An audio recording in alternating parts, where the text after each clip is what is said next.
Thank you, everyone, for coming.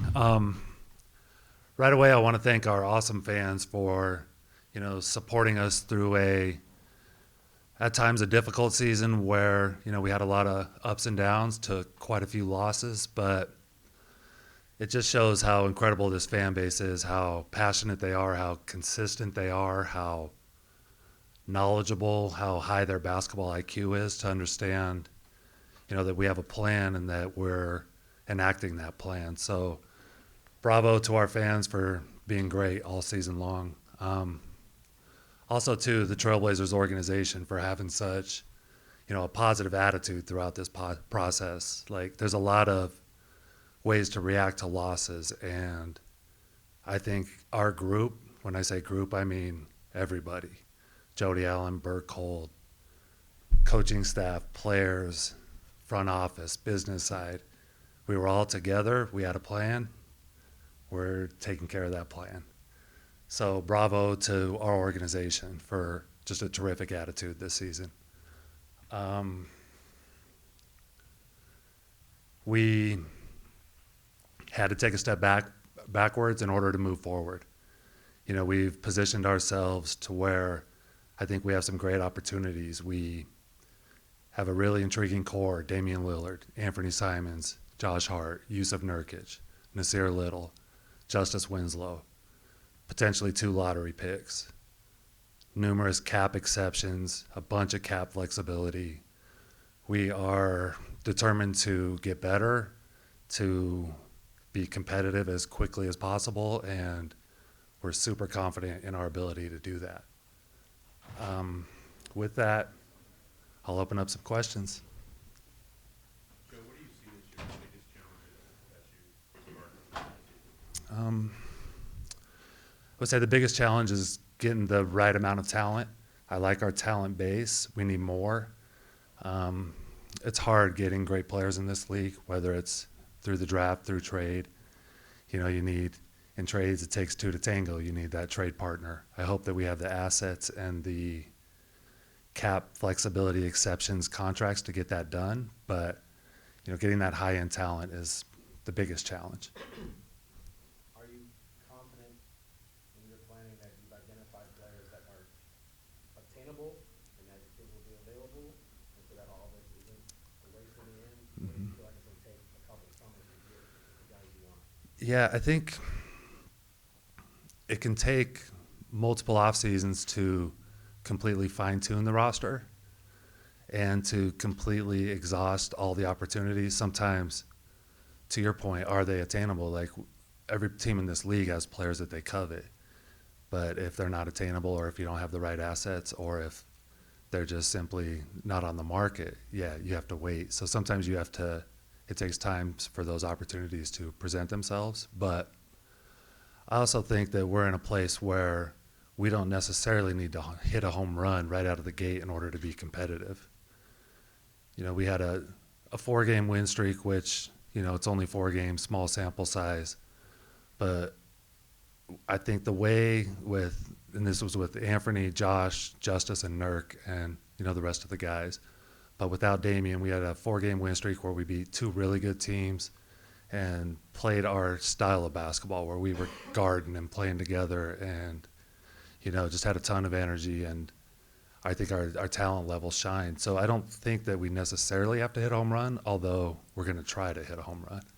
So, but we got to be patient at the same time, where not every opportunity will present itself necessarily in May, June, July. Joe, I know that the search for a GM is still ongoing, but have they given you a sense of when they might have a decision one way or the other about that? Like, for instance, like by, a month from now, the draft combine, you would think that they would want to let you know one way or the other whether they're going to keep you in the job or bring someone else in. Have they given you a sense of that timeline? No sense of timeline yet, other than just a really consistent commitment to me. From day one, they being Jody and Bert, and then, the leadership group, have been super trustworthy of my decisions. They've allowed me to do a lot of staffing changes. They've allowed me to, do a lot of roster changes. So For me, it's always been, I can tell they fully trust me. And that's really all I'm trying to accomplish here is I feel like I've earned that trust and I had it from the onset and I'm just moving forward that way.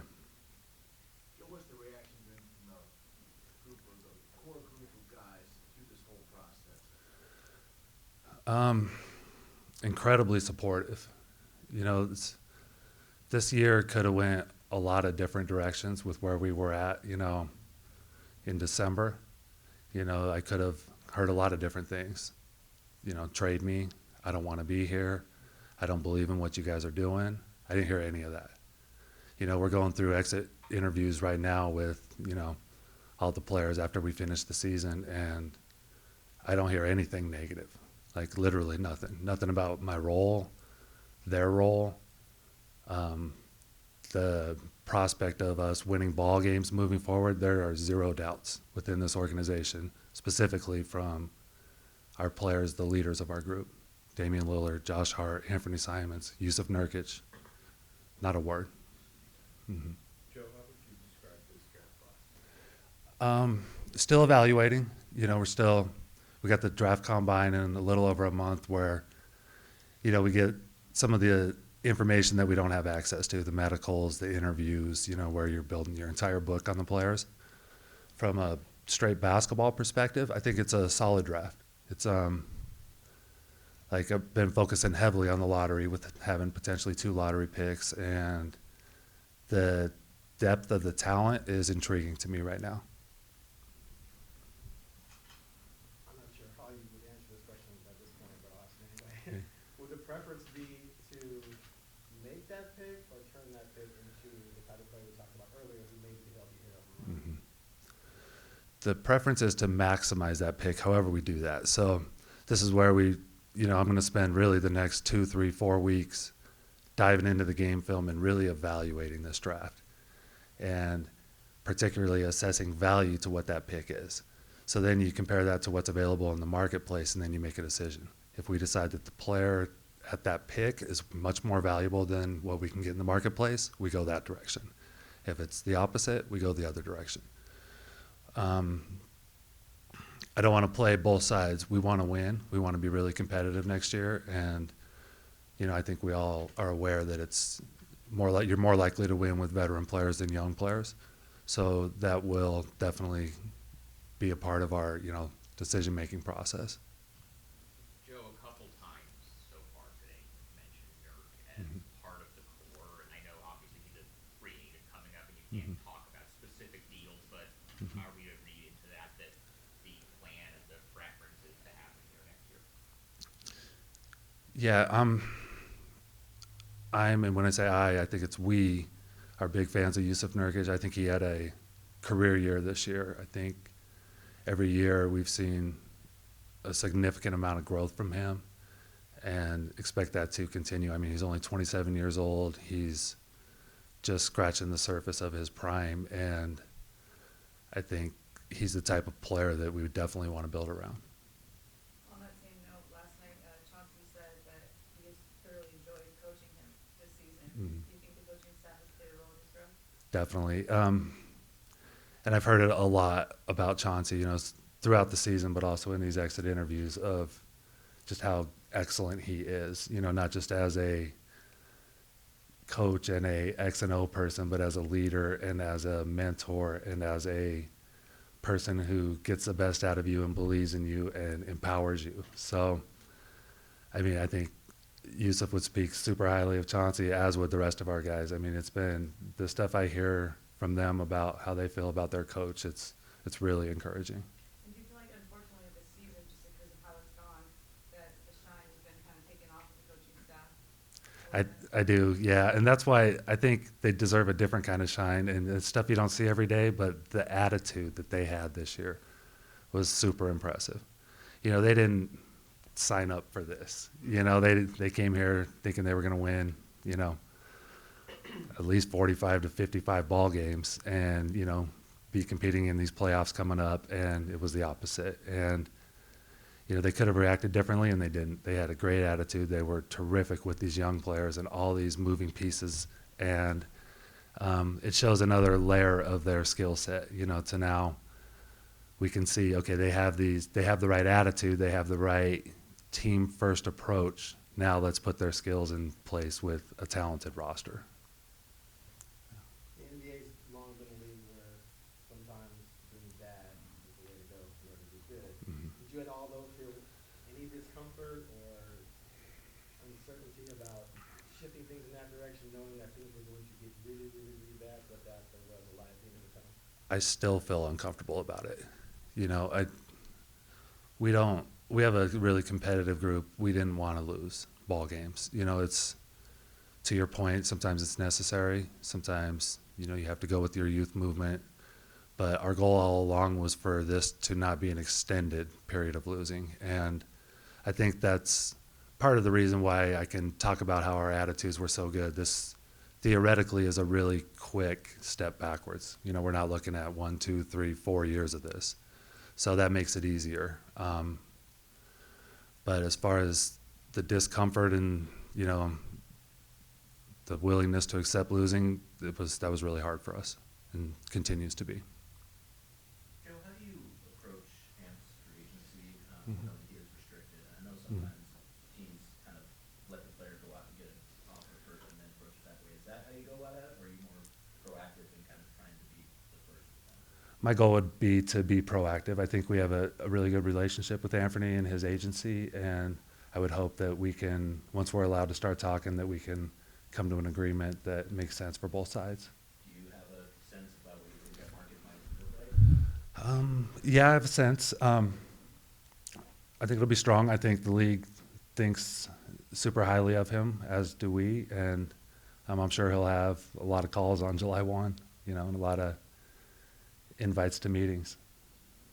Mm-hmm. I don't think we've talked to you since you guys signed Trinity. Probably not. Yeah. Talk about the decision there and what you see his future being. Sure. Just think he's a really nice player, and you know the two-way contract system. You know, you're limited into the years that you're able to give. So, you know, for Trent and for us, doing a longer deal and a conversion into a regular contract, it just made sense. You know, and he flat out earned it, and it was fun, you know, seeing how excited he was about that contract and that, you know, that validation of, hey, I'm an NBA player, I've earned this. And, you know, then it was fun seeing him react to that contract by playing even better. You know, I thought he had a really good month up till he got injured, and, you know, we've seen some real progress in him and a skill set that can definitely help us moving forward. You know who will represent you guys at the lottery? We haven't decided yet. Yeah. Any suggestions? Brooke. I can go. Brooke, I'll get- you're in? Yeah, I'm there. Sean's a good one. B-Roy? I said me. Oh, bro. Brooke. Brooke. Sean, I'd love to. Someone else go. I lost my train of thought. Thinking about Brooke and Sean's together. but-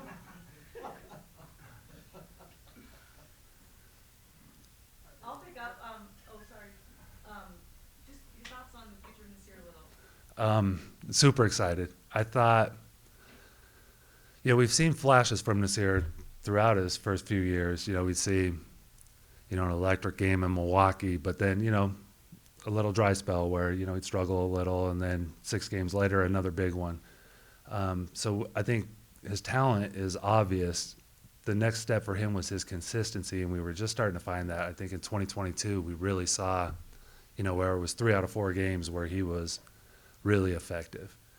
You know, and when I say effective, I don't mean just with his energy or athleticism, but in his skill set, with his ball handling and his shooting and his playmaking and his transition work and crashing the offensive glass. Like, he's a really talented guy who I think the future is extremely bright for. Kind of seems like a diamond, like, I don't want to say diamond in the rough, but someone we haven't seen the, like, extent of what he can do yet. We haven't, and he is just scratching the surface, and his confidence is just getting to where it needs to be. And, you know, the injury was unfortunate because we would have got all these reps throughout the rest of the season, but he and I have talked a lot about this, where he already proved it to himself. Like, what he did this season already showed him what he's capable of. So now we just grow from there. Do you have a sense that maybe some sort of extension is possible with him this summer, going into year 4? Yeah, something we'll all definitely look at. I mean, I'm a huge fan of him, and if we can figure something out, that'd be great. What's the latest in Dame? How's Dame coming along? He's coming along really well. Yeah, he's out there working out now. Still doing strictly 1-on-0 stuff, but starting to go really hard to where, like extended workouts, 30, 45, 60 minutes, and,